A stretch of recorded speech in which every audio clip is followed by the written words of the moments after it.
Hi, I'm Matthew Dahlitz from the Science of Psychotherapy. I want to share with you a little of a conversation between myself, Richard Hill, and Terry Marks-Tarlow on nonlinear dynamics. Check it out. Linear processes are just these processes, what we call cause and effect. Very Newtonian. Something happens, we talk about equal input, equal output.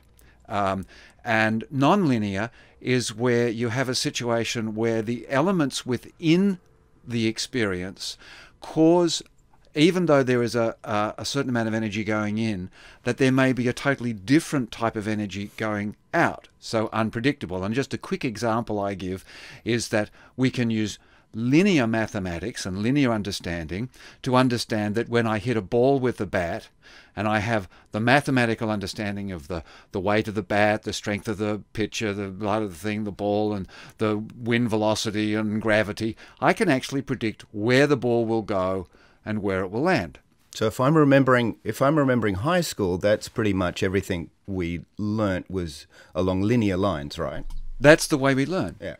Now, nonlinear says, okay, you can do all that with the bat, but what if there's a wind gust? What if there's a bird flying by and it hits the bird? What if there's a dog who picks up the ball and runs off with it? What if just as you hit the ball, your shoulder cracks?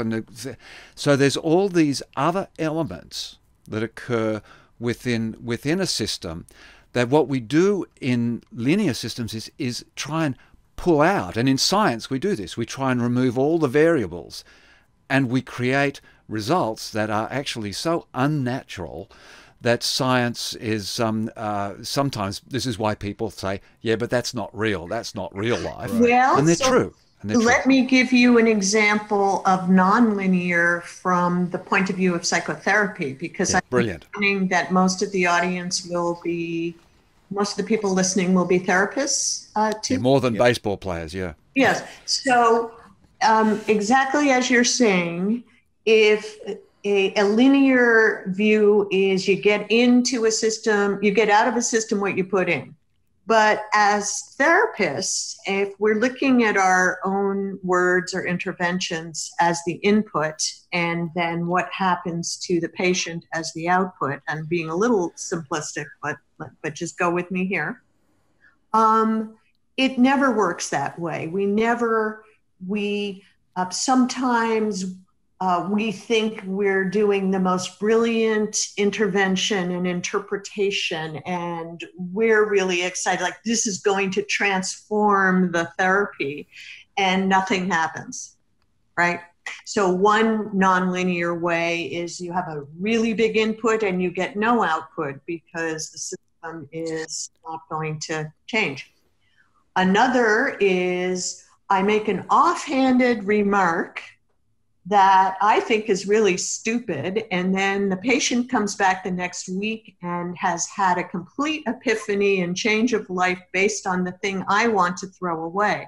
So there, a tiny input from my perspective winds up having a revolutionary output.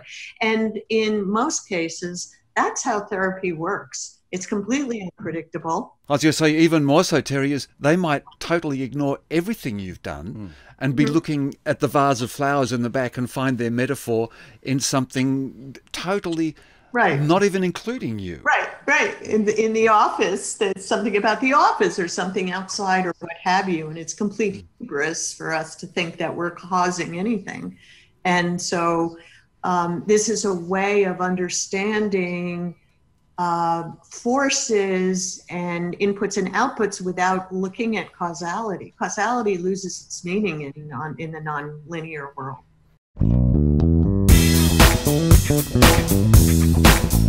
Well, if you want to know more about the science of psychotherapy, come across to our website, thescienceofpsychotherapy.com, and our podcast of the same name, and learn more about the science of you.